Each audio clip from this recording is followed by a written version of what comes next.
elkeen van die vanoggend hier. Het is vir ons heerlik om almal hier te sien en hier te hê en die sin van ons verlosser. En ons weet dis hoekom ons vandag hier is in die teenwoordigheid saam met medegelowiges ook in die Here se teenwoordigheid te kan wees. Ek wil graag vanoggend by ons gebedsmoment die volgende bediening aan die beurt stel.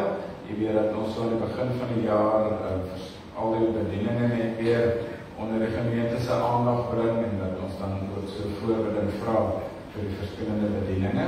En vanoggend is dit die erediens ondersteuningsbediening en net toe Gerard van sit toe weet hy moet weer opstaan. So ek wil graag Gerard van den Berg vra om voor te kom asseblief.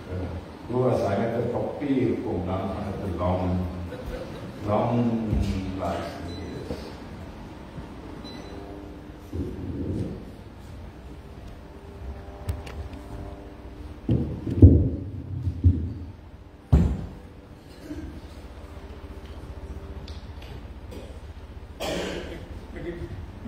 Ek het die papier gebring met Hans daar gesê, hy moet nou vir my spier kry. Want die tyd dat ek omgekyk het, die ding klaar gebeur agterom. So ek moet nou nie my kop elke slag hier so draai nie. So, goed. Die erediens ondersteuning begin by die beplanning van die eredienste. Daar was, soos julle sien, die eerste ry items daar, die leraars en aanbidding bediening, wat daar die Dani Bernardo, die leiers bewoonlik, die kerkraad, beplan daar van September maand af groot dinge om te gebeur in die volgende jaar en ook te kry dat alles op die almanak reg gebeur. Dit gaan oor die gewone eredienste, die nagmaal, spesiale dienste, dus soos die sangdienste en daardie, en dan ook diensreekse wat beplan word, en al die ander dinge wat daar rondom gaan. En dan, die volgende is die finalisering van die eredienste. Dit is wat elke week gebeur. Die leraar, die kerkkantoor, die orgelis en die voorsangers, almal is betrokke daarbij.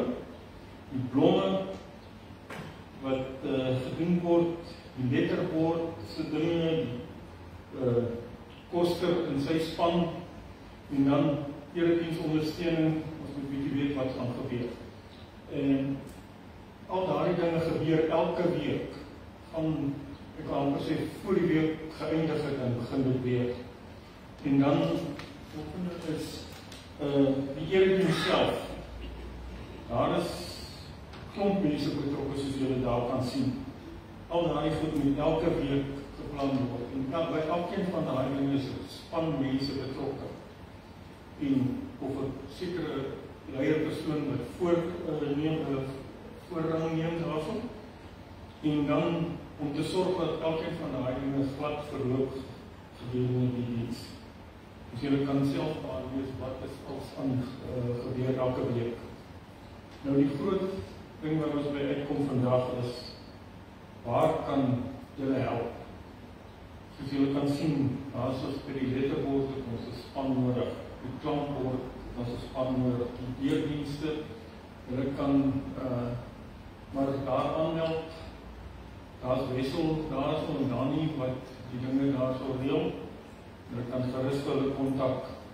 As ons 2 mense daar het, wat mense welkom heet, dus het is nie net een daar die letterbord en klankbord kan julle aansien, kontak, en dan die voorsangers, en daarso is die orgelis, en ook die vrou Karin, wat vir julle kan daar aanmeld, en dan die videoopname, word maar nie so voorgereël, ek weet nie wie is verantwoordelik op die oomblik daarvoor nie.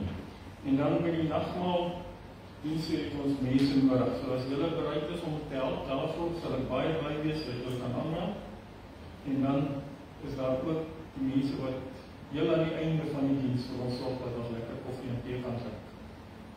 En Jy kan gerus sommer daar by die tafel vir die mense sê, as hulle kan inskakel by 'n span daar, as 'n paar spanne daar wat die ding doen daar. En dan sê ek vir julle almal wat deur die jare julle groot deel bygedra het, vreeslik baie dankie. En ook baie dankie vir al die leiers en vir al die leraars en Jesus is ook die les wat baie groot werk doen om ons diens, 'n wonderlike diens te maak. Baie dankie.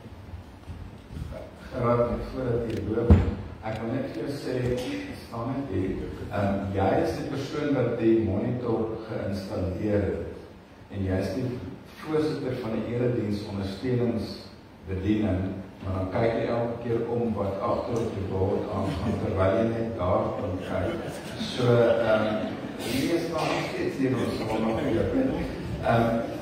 Daar kan jy net weer die skerpie opsit van waar kan ons help, en daar is net een blokkie wat ek mis, en dit is vir die leraars. Ek sien al die ander is daar, maar daar is geen vraag vir hulp vir die leraars, en ek slaap laat nie opkom nie. Maar jy kan sien, ek dink net die besef dat daar eintlik verskriklik baie gebeur voor en tydens en na 'n erediens. En baie mense kom sit net op 'n Sondagoggend hier, en dit is hoekom die eredienste hier is. Nie net dat jy kom sit nie, ek bedoel dit is so nie, maar jy is hier saam met medegelowiges vir 'n erediens waar ons eer aan die Here bring. Maar om dit te kan doen, is daar baie dinge wat moet gebeur. So, dankie Gerard vir jou span, jy en jou span wat voorloop, en jy sien al daardie plekke waar daar hulp nodig word, en JD sit elke Sondag getrou hiervoor, en dan is daar so af en toe 'n Sondag wat sy nie hier kan wees nie, so as daar enigiemand is wat vir ons daarmee kan help, sê asseblief, en ons het regtig oral hulp nodig. Maar ek wil dan hê dat ons ook graag vir hierdie bediening sal bid asseblief. Kom ons bid saam. Here, ons sê vir U baie dankie dat ons as 'n gemeente die voorreg het om elke Sondag van die jaar en op baie ander dae 'n erediens hier in 'n kerkgebou te kan aanbied. Here, ons weet dat daar miljoene mense oor die wêreld is wat vandag dalk iewers onder 'n boom of iewers in 'n grot of iewers onder die grond bymekaar moet kom, omdat hulle nie 'n kerkgebou het nie, of omdat hulle nie in 'n kerkgebou mag bymekaar kom. Here, maar ook hulle is vol ywer om U te dien. Dankie ook vir 'n span hier in my Spark gemeente wat vol ywer is om 'n erediens na die beste van ons vermoë te kan aanbied. Nie sodat ons daardeur kan sê, dis 'n goeie gemeente waar dinge vlot verloop, en wat ons weet, verloop nie altyd vlot nie. Waar mense betrokke is en waar tegnologie betrokke is, sluit daar soms foute in. Maar dankie vir Gerard en sy span, vir elke persoon wat betrokke is by die voorbereiding en die aanbied van 'n erediens op 'n Sondagoggend of deur die week. Dankie Here dat U ook mense gee wat op 'n besondere manier hier in die gemeente diensbaar is. Here, al is dit dan net 'n klein werkie iewers agter die skerms waar niemand anders eers van weet nie, weet ons dat dit 'n belangrike skakel in die hele ketting is. En ek wil bid dat U elkeen wat by hierdie bediening betrokke is sal seën.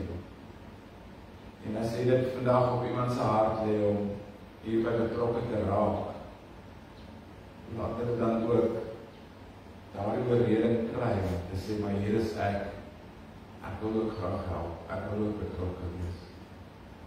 Dankie dat ons die voorreg het om vanoggend ook in hierdie diens eer aan U te bring. Ons bid dit in Jesus se naam. Amen. Dankie Vader.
Here 'n toevlug, 'n skuilplek in tye van nood. Daarom vertrou almal wat U name lei op U, want U, Here, laat die vra na U wil. Laat die wat vra na U wil nie steek nie. Sing tot eer van die Here wat op Sion woon. Vertel die volke van sy dade. Hy dink aan die onskuldiges en wreek hulle dood. Hy verontagsaam nie die geroep van die wat in nood verkeer nie. Amen. Gemeente, weer dan ook vanoggend, die Here skenk aan U ook sy beskerming en sy ontferming. Hy sien U in liefde raak, waar ons dan hier vergader en voor Hom nader. Amen.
pas ook 'n loflied tot U eer gesing. En mag hierdie offergawe van ons vanoggend ook daarbij aansluit, dat dit ook 'n lofoffer aan U is. Mag ons bydra op watter manier dit ook al in hierdie gemeente is, 'n lofoffer aan U wees. Mag dit die gesindheid wees waarmee ons onsself aanbied om betrokke te wees in die gemeente, maar mag dit ook die gesindheid wees waarmee ons 'n offergawe, 'n dankoffer, 'n finansiële bydrae maak, nie om daardeur ons saligheid te probeer verdien, of daardeur U te probeer beïndruk, of ons gewete te probeer sis, of om watter ander rede ook al behalwe om U, die ewige, heilige, almagtige God te eer. En daarom kom gee ons onsself vanoggend opnuut aan U, om waar ons onsself opnuut aan U.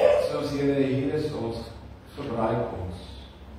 Maar hier is ons offergawe ook vanoggend, Here, gebruik dit ook.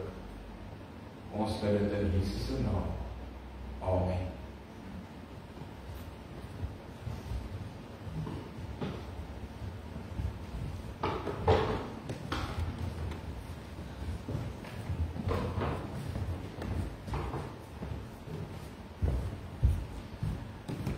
Gemeente, ek wil graag weer 'n keer vir elkeen van die baie welkom sê, die wat so later ook ingekom het. As jy ook besoekers is vanoggend, baie welkom aan u dan ook. En ek wil so oomblik gee, gou die persoon langs jou, hoe gaan dit?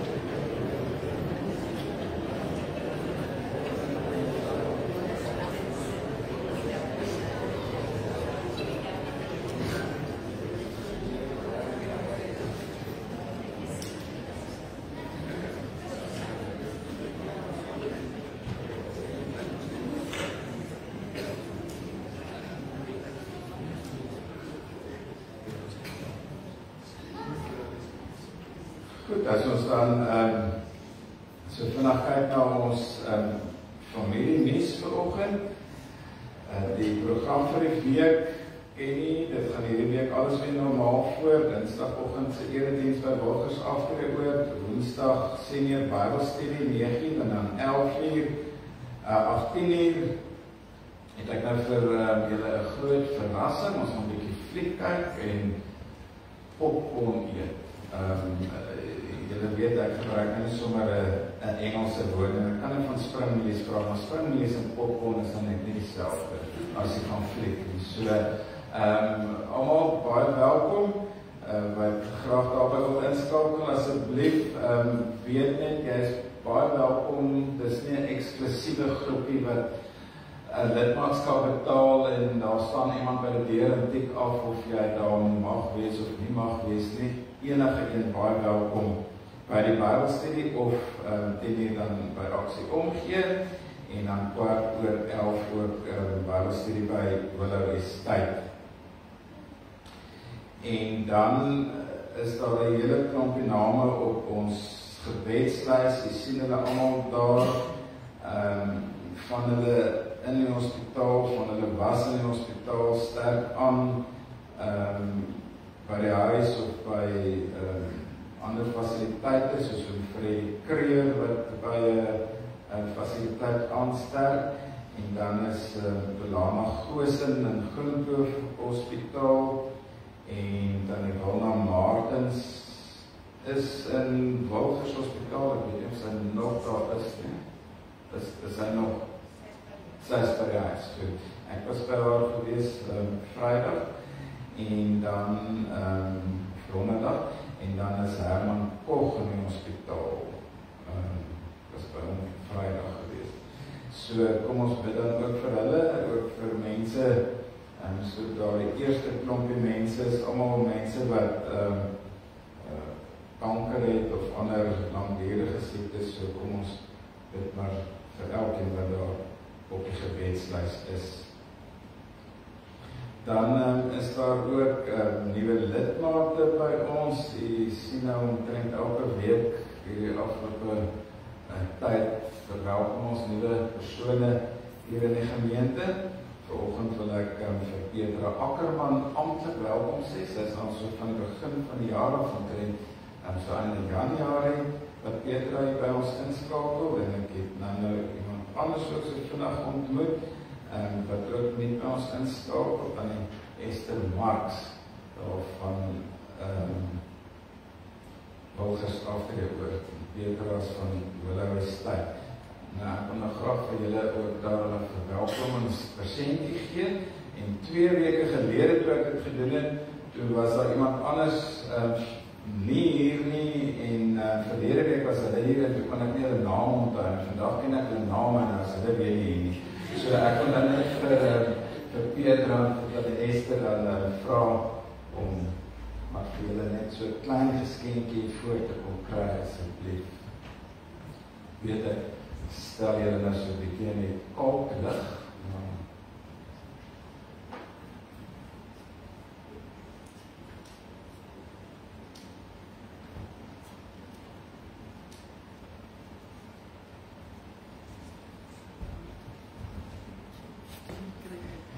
Dan is dit baie welkom hier by ons in die gemeente.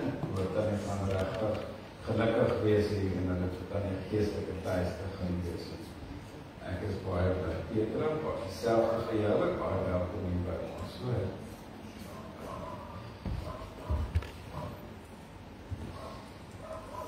Goed, dan bring dit ons by die verjaarsdag. Daar is 'n hele klompie mense wat vandag verjaar.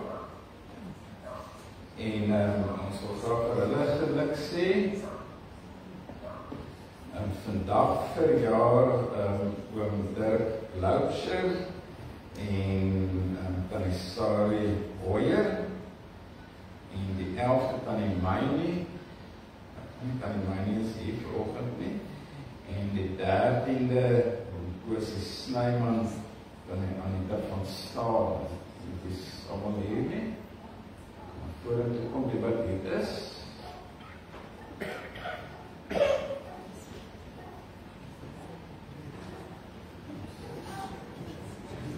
Dis oom Dirk se eerste keer dat hy kers kan opsteek. Hy sê sy eie aansteker saambring hierdie groot gemeente.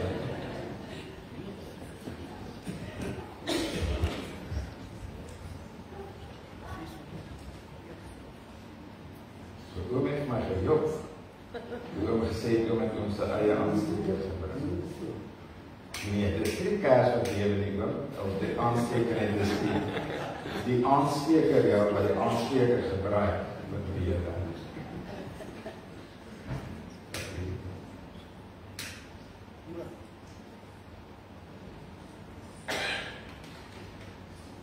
Goed, en dan gaan ek sommer vir die ander persone wat verjaar ook kers aansteek.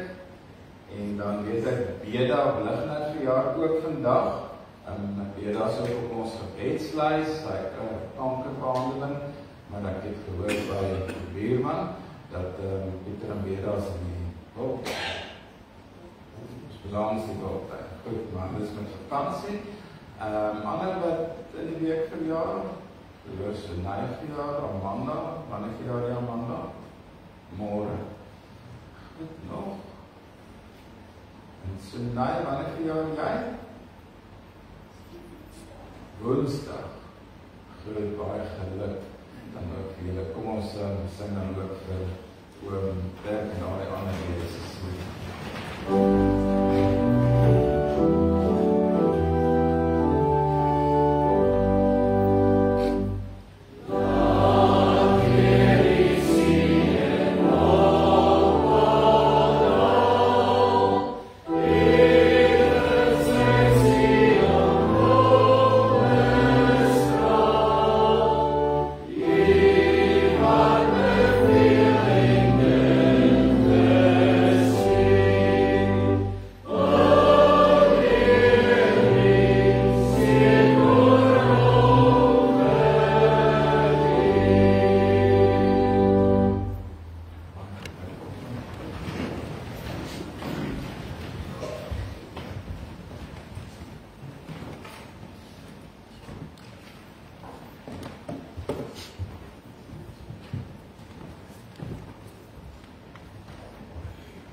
van my kant af. So die vra dat die kinders vorentoe sal kom.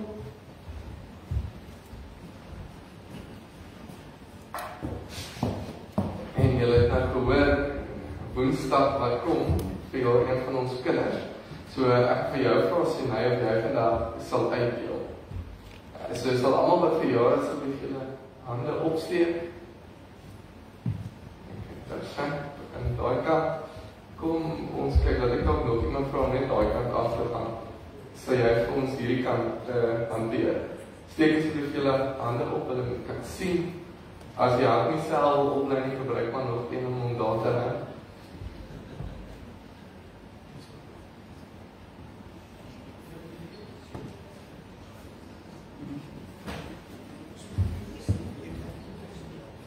Ek sien gewoon helpaar deel daar so dat die wil, dit maak dit ook tenminste net vir sjokolade kry nog.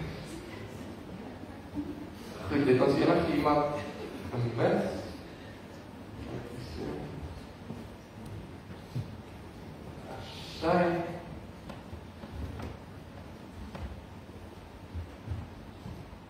Voordat ek vir jou en vir julle ietsie gee, wil ek vra dat julle gou hier voor my sal sit, asseblief julle kan daar sit, kom na julle toe, want ek wil vir julle iets vra vanoggend. Ek wil vir julle vra, wat is hierdie?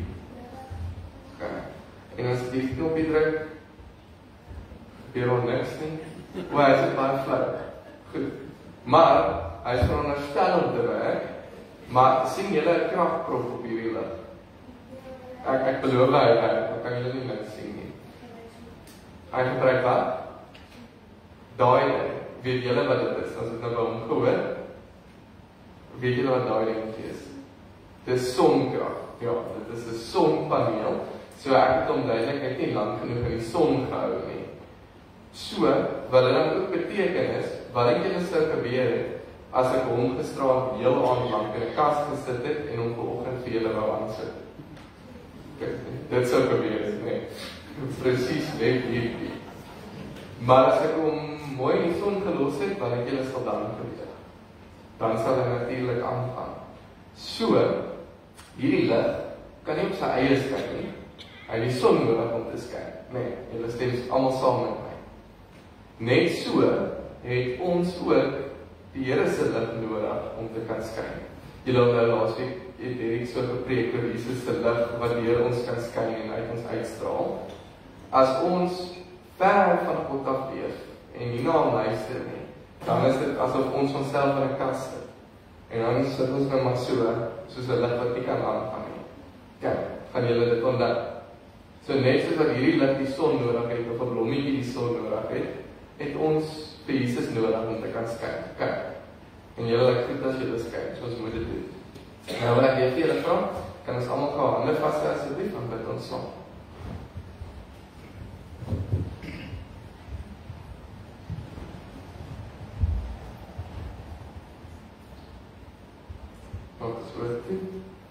Dankie Jesus dat ons vanoggend hierso by U bymekaar kan wees. En dankie Here dat ons kan weet ons is U kinders. So vra ons die Here help ons om U lig deur ons te laat skyn, sodat ander mense ook kan sien dat ons U kinders is. Amen. Nou sal ek vir julle 'n sjokolade gee en jy sê hy mag maar 2 vat en jy moet vanaf na die tyd na my toe kom. Okay? Ek het nou iets wat ek vergeet het wat ek nie by my het. Sien? Kyk, hier is wat van my hou. Sien, julle kan gaan sit.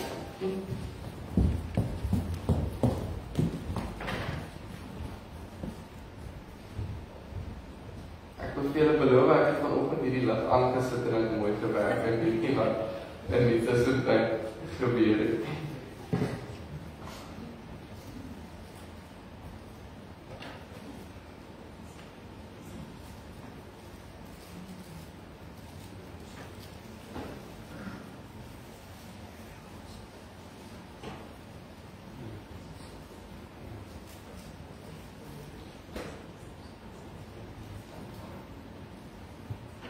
Ons gaan vanoggend ook so hier nog aan die begin van Lydenstyd gedeelte lees uit 2 Korintiërs 4 en julle sal onthou het laasweek uit 2 Korintiërs 3 gelees.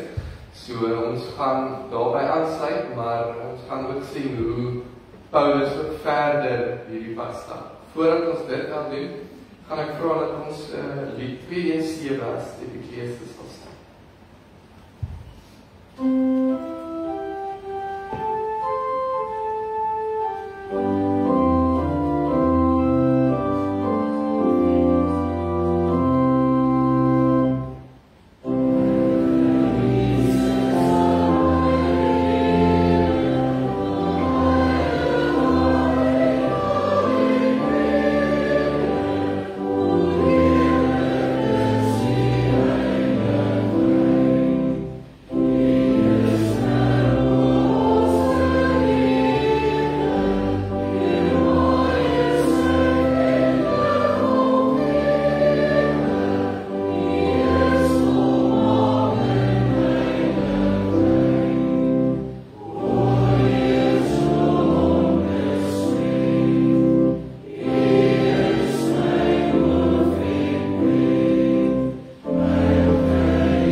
Ek begin om die skrif te lees en ek het nie die Bybel voor my gehad nie, ek het gevolg op die skyfies.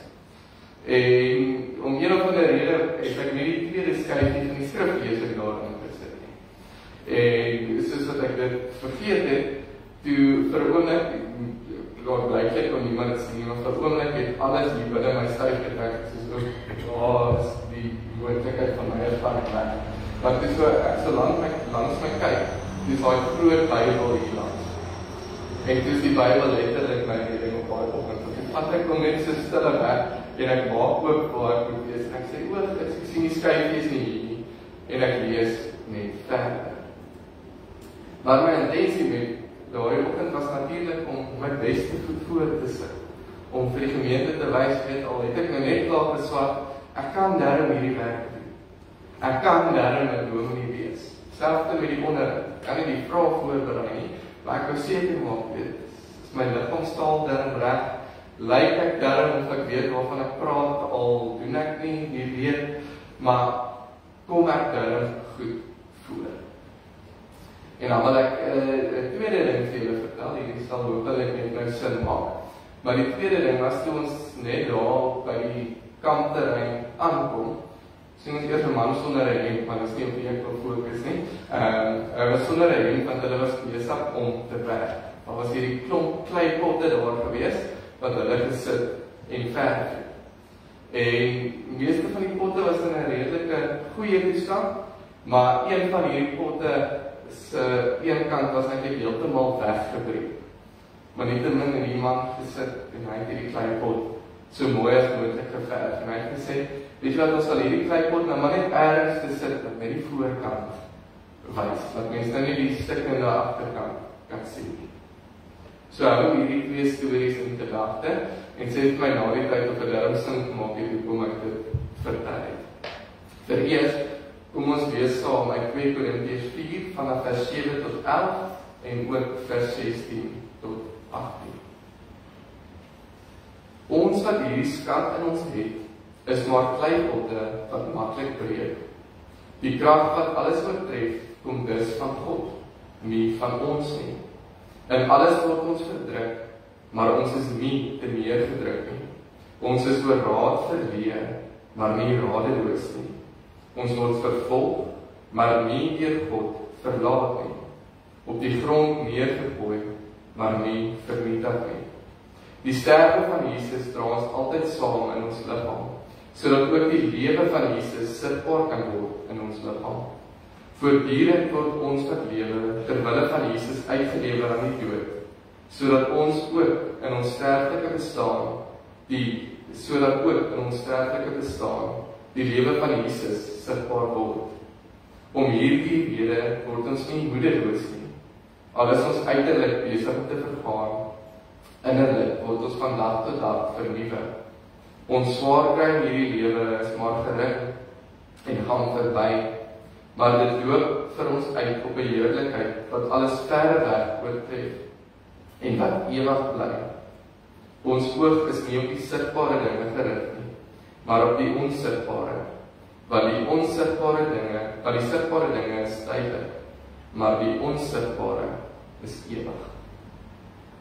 Wees tot sover.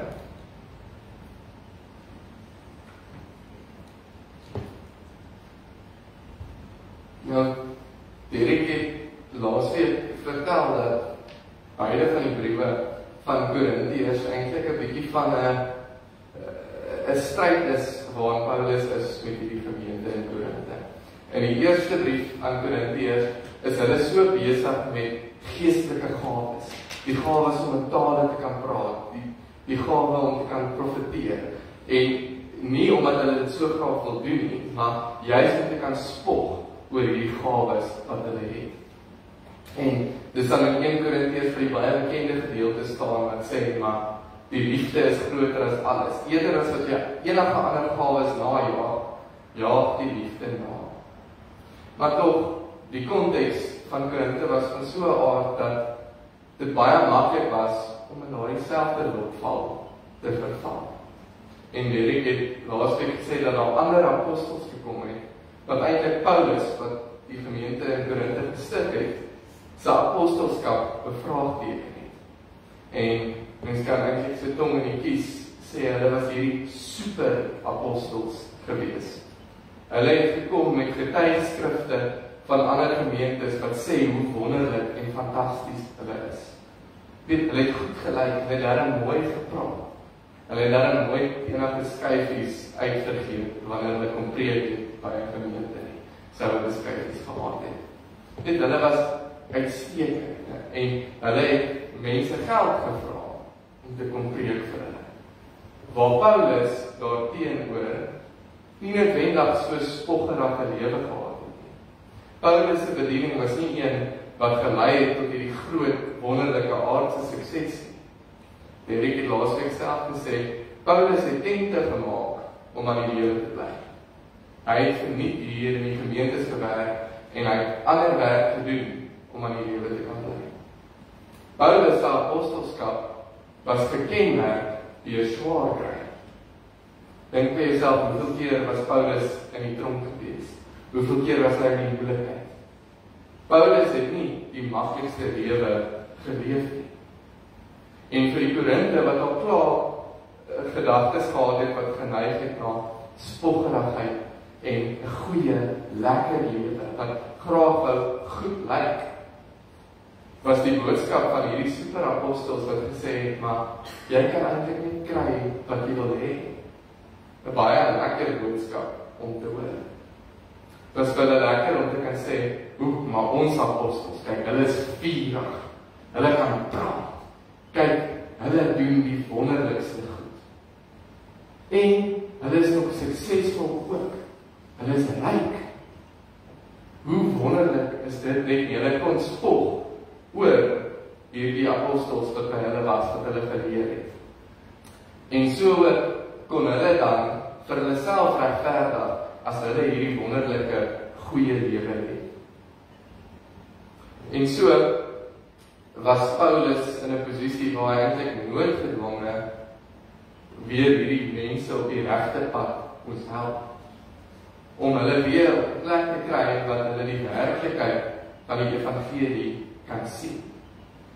Maar dit is nie 'n maklike taak nie, want dit wat hierdie superapostels aangespreek het, spreek die menslike instink so mooi aan. Dit gee vir jou wat jy graag wil hê. Dit sê vir jou, bly weg van lyding af. As dit lyk of jy gaan swaar kry as jy hierdie doen, moet dit eerder nie doen nie. Doen alles in jou vermoë om 'n lekker lewe te hê. Jaag die dinge na wat vir jou goed sal wees. Vir wat wil jy nou swaar kry? Dit is mos nou heeltemal onnodig. En dan doen Paulus iets besonder radikaal. Hy lê verder in hierdie swaarkry in. Paulus gebruik hierdie beeld van die kleipot. En in die Bybelse tyd, men sien dit selfs in die Qumran gemeente in die Ou Testament, ook dat kleipotte 'n simbool was van armoede en gebrokenheid. Weet, dis nou nie iets wat so sterk is, soos wat ons gesien het, wat ek gesien het, draai maar my pot verf. Dis iets wat maklik breek, dis nie hierdie wonderlike ding nie. En so sê Paulus, ja, dit is waar. Ek ly gereeld. Dit is waar, ek sit gereeld in die tronk. Dit is waar, ek vra nie geld om te preek en word nie ryk daaruit nie. Ek moet tente maak om aan die lewe te bly. Ek moet al hierdie goedes doen om 'n bestaan te voer. En in die eerste plek doen ek dit juis ter wille van julle. Maar in die tweede plek gaan dit nie oor my nie. Paulus sê vir hulle, ek is nie hier om die mooiste kleipot tussen 'n klomp ander kleipotte te wees nie. Ek is nie hier om my stikkende kleipot mooi te verf en teen 'n muur te sit dat jy nie die krake kan sien nie. Ek is nie hier om aan jou te verkondig hoe jy die beste kleipot kan wees, hoe jy die beste lewe moontlik kan hê hier op aarde nie. Ek is hier om die skat wat binne my as stikkende kleipot is, met julle te deel. En dan kom sê Paulus, dit is juis omdat ek so ly, maar kan sterk staan in hierdie lyding, wat die heerlikheid van Christus in my sigbaar word. wat Paulus doen is, hy sê, julle stry hier oor wie die beste kleipot is. Dalk is hierdie superapostels baie mooier as ek geverf. Maar julle mis die punt. Want dit gaan nie oor jou as kleipot nie. Dit gaan oor die skat wat binne in jou is. En ironies genoeg, as ons die idee van lig gebruik, hoe meer hierdie kleipot kraak, hoe meer kan jy die lig daaruit sien skyn. So Paulus spreek hierdie wêreldse kultuur aan waarin die Korinte is. 'n Kultuur van selfsugtigheid, 'n kultuur van selfverheffing, 'n kultuur waar ons net so goed wil lyk vir ander as wat ons kan en so lekker wil lewe as wat ons kan. Hy spreek dit aan en sê maar julle mis die punt. En die rede hoekom Paulus dit kan doen, is omdat sy gedagtes gerig is en sy hart gerig is, sy hart, sy kop en sy hart gerig is op iets groter as hy self. Iets groter as hierdie lewe van brose kleipotte wat op enige oomblik kan breek. Dink ons almal wat vanoggend hier sit kan saamstem. Ons weet nie eers of ons môre nog hier gaan wees nie. Ons weet nie of die hemel nou op ons inval en dan is alles verby nie. Ons is broos. En dis dalk juis as gevolg van hierdie broosheid dat die gemeente in Korinte so graag wil hoor, maar stel net so lank as moontlik die pyn en die seer en die dood uit. Doen alles wat jy kan om nie daaraan te dink nie, om goed te kan voel. Maar dan sê Paulus, dis nie wat ek geroep is om te doen nie. Ek is geroep om ter wille van julle te lei. Ek is geroep om ter wille van julle die evangelie te verkondig, selfs al is daar mense wat my wil doodmaak daarvoor. En hierdie krag van Christus wat in my is, in my stikkende kleipot, kan ek hierdie dinge doen. En ek kan dit met 'n blye hart doen. Paulus probeer hier vir die gemeente in Korinte wys dat al hierdie goed wat hulle najaag, goeie lewe te hê of om beter te lyk, uitloop op niks. Maar dit wat Paulus nastreef, die ware evangelie van Christus, die heerlikheid van Jesus wat hy uitstraal, dit lei uiteindelik tot die ewige lewe. Vir die Korinte is lewe hierdie tydelike ding in daai konteks. En die dood is ewig. En maak nie saak hoe lekker jy probeer lewe nie, maak nie saak hoe lekker jy elke dag eet nie, maak nie saak hoe gereeld jy konflik vermy, maak nie saak hoe oulik jou dominee is nie. Jy gaan nog steeds sterf. Maak nie saak of jy by Wilters in die hospitaal kan gaan lê en of jy by Steve Biko gaan lê nie. Jy gaan uiteindelik sterf. Jy is net soos Paulus, 'n kleipot. Maar die skat wat binne jou is, daai is onsterflik. En dis hoekom Paulus kan sê, om hierdie rede voel ons nie moedeloos nie. Al is ons uiterlik besig om te vergaan. Al is my kleipot besig om elke dag meer en meer te kraak. Ons word innerlik van dag tot dag vernuwe. Ons swaar kry in hierdie lewe is maar gering en gaan verby. Maar dit loop vir ons uit op 'n heerlikheid wat alles verre weg oortref en wat ewig bly. Ons oog is nie op die sigbare dinge gerig nie, maar op die onsigbare. Want die sigbare dinge is tydelik, maar die onsigbare is ewig. Omdat Paulus in Christus hierdie absolute sekerheid het, dat selfs al sterf hy, is die dood iets tydelik, want die lewe wat in Christus in ons is, kan nie uitgeloof word nie. Paulus weet dat selfs al sal hy doodgaan, leef hy daarna tot in ewigheid by God. En hy besef, selfs al kry sy liggaam swaar, selfs al gaan dit moeilik, lewe hy ook in daardie oomblik, net soos ons, eintlik ten volle. Al is sy lyf besig om uit mekaar uit te val, is sy siel besig om saam met die Here te staan? Kan hy bly wees? Kan hy aanhou om die goeie geveg te veg? Omdat Jesus Christus in sy hart leef. En wanneer ons dan hierdie gedeelte lees, moet ons ook besef dat ons leefwêreld waarin ons vandag is, nie soveel anderster is as waarin die Korinte geleef het nie.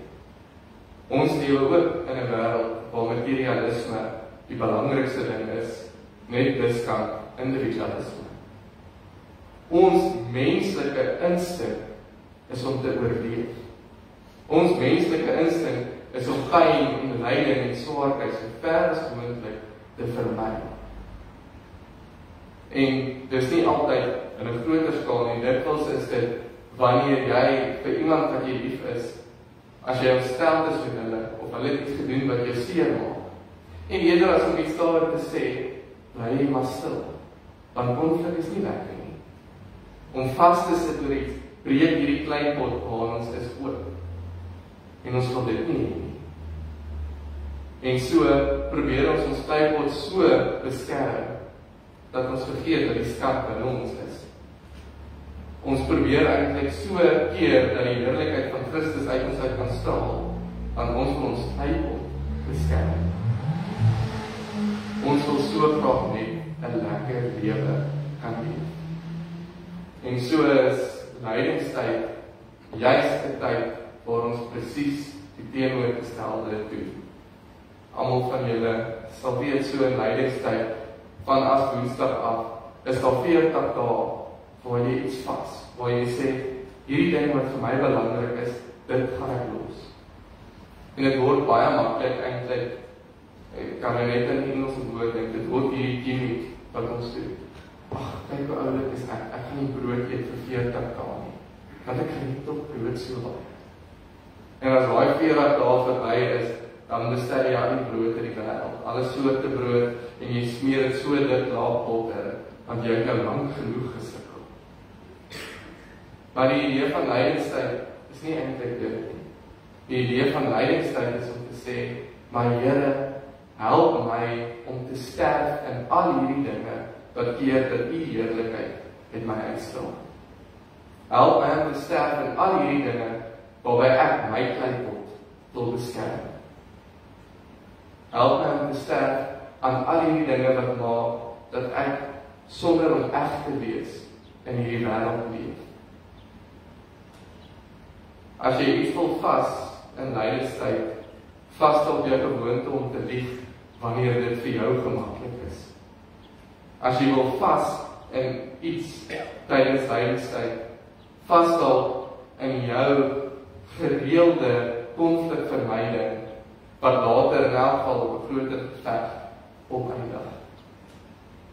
As jy wil vas in iets in hierdie lydingstyd, vasstel miskien in al hierdie dinge wat maak, dat jy jou menswees wil beskerm, maar dit ten koste is van almal anders rondom jou. Vas eerder nie goed wat jou weghou van Jesus Christus af. En so lees ons dan hier Paulus se woorde, en toe ek die eerste keer hierdie skrifgedeelte lees, en ek dink, ek wil Sondag hieroor preek, het ek vir myself gesê, ek wil amper nie eens preek nie, ek kan net hierdie woorde lees. En toe ek nou begin lees oor hierdie teks, toe sê ek vir myself, wil nie meer hierdie teks preek nie, want ek kan 20 preek uit hierdie teks uitmaak. Maar die woorde wat gemaak het, dat ek gedink het, hierdie is wat ek moet lees, is Paulus wat sê, ons word, in alles word ons verdruk, maar ons is nie te neergedruk nie. Ons is oor raad verleë, maar ons is nie radeloos nie. Ons word vervolg, maar nie deur God verlaat nie. Op die grond neergegooi, maar nie vernietig nie. Hierdie aangrypende woorde wat amper nie sin maak nie, maar dit tref so diep in ons hart en in ons siel. Jy kan nie anders as om hierdie woorde te hoor en te dink van hoe kom mens daar? Want ek wil vir julle sê, om raad en advies te kan gee, om 'n mooi, besonderse boodskap te gee, was my idee, toe ek hier gekom het, vir 'n onderhoud, 2 jaar en 1 maand en 4 dae terug. Ek het gedink, ek moet wys, hoe mooi is hierdie kleipot. En tog, die Here se genade, dankie tog, is dit nie die kleipot wat op die einde van die dag gemaak het, dat ek hier geloofsfamilie gevind het nie. Maar sy heerlikheid, wat gekom het en my kleipot opgebreek het, en sê, maar dis wat jy met die mense moet deel. Nie hoe ouder jy is, of hoe mooi jou hemp is, dat jou in elk geval moet pas, jy sien, alles is regtig tydig. Wat mense moet sien, is my heerlikheid, wat vir ewig daar is. En dit is my wens, en my gebed vir elkeen van julle, en ook vir myself hier in my instelling. Dat ons ons kop sal kan wegdraai van hierdie wêreld, wat ook maklik in die kerk inglip, en voorspoedsteologie. Ek het 'n preek gehoor van iemand wat sê, jy moet onthou, as 'n Christen, het jy eerste klas toegang tot God en al sy seën en al sy gawes. So, as dit nie met jou goed gaan, beteken dit ergens, is daar een of ander sonde, wat die Here seën die vir wie hy lief is. Hy gee vir jou alles wat jy wil hê. So draai nie die wêreld nie, maar dit was met die kerk, ons gedagtes na ons aardse bestaan. Na hierdie kort, as jy gelukkig is, 89, dalk 100 jaar, maar vir meeste van ons dalk 87, 80 jaar. Die wêreld probeer ons fokus daarop rig en sê, doen hier alles wat jy kan, seker is, 'n lekker lewe. Vir my komfort, dis reg. As die een verhouding nie uitwerk nie, gaan maar na die volgende een. Dis baie verseker. As jou kinders vir jou kwaad is, dit is alraai, iemand anders sal weer vir jou lief is. Dis wat die wêreld vir ons wil doen. Maar Paulus sê juist, moenie leiding gaan uitsoek nie. Maar as dit oor jou pad kom, stap daardie pad saam met die Here. Laat hy jou daaruit groei, sodat jou kleipot kan kraak, maar sy heerlikheid al meer deur jou kan skyn. Kom, graag vanoggend geleentheid gee om stil te raak voor God. Dink vanoggend oor die toestand van jou kleipot. Wat is jy besig om te doen om hierdie kleipot te beskerm, of miskien wanneer daar krake is, daai kraak so teen 'n muur te sit, dat die mense nie die voorkant kan sien. Want hulle tog nie moet sien hoe stikkend jy eintlik is. Dink daaraan en vra vir die Here om jou aandag weg te vat van hierdie kleipot, van hierdie vleeslike bestaan. En jou te herinner dat die skat wat hy vir jou gee, binne jou leef. En hoe meer jy in jouself sterf, hoe meer jy die doodsheid inloop van jou eie ego en jou eie selfsug, hoe meer sal sy heerlikheid uit jou uitskyn. En dan sal jou hart en jou kop en jou hart die wil van die Here uitsoek, eerder as jou eie. Kom ons word stil.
Here Jesus, ons kom vanoggend as brose kleipotte voor U.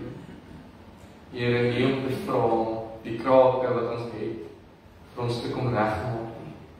Nie om U te vra om ons helder klere te verf, sodat ons vir die wêreld van buite af mooi kan lyk.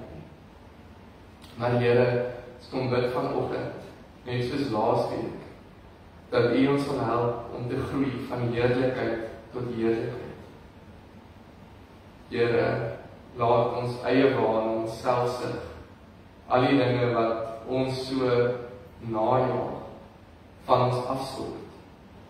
En laat U heerlikheid, die grootste skat wat daar is, al meer deur ons skyn. Here, help ons om hierdie lydenstyd te onthou, dat U vir ons gelei het, dat U liggaam vir ons gebreek is, dat U vir ons aan 'n kruis gesterf het. Here, juis sodat ons kan leef. En Here, help ons ook om dag na dag in onsself te sterf, sodat U al meer ook in ons kan leef. En Here, help ons om nie met ons oë op hierdie wêreld te leef nie, maar net soos Paulus die wete dat ons ook in 'n hemelse bestaan vir ewig in U teenwoordigheid sal wees, sodat ons sonder vrees vir die dood of vrees vir lyding in die waarheid en die liefde wat U vir ons gee kan leef. En ook hierdie waarheid en liefde met mekaar sal kan deel, sodat ons kan groei van heerlikheid tot heerlikheid. Dit bid ons in U naam alleen. Amen.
mag die heerlikheid van Jesus Christus in hierdie lydingstyd dag na dag meer sigbaar word in jou.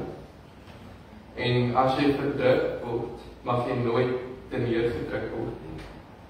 En mag jy altyd verleef wees op raad, maar nie radeloos nie. En as jy vervolg word, mag God jou nooit verlaat nie. En selfs al word jy op die grond neergegooi, mag jy nooit vernietig word nie. Amen.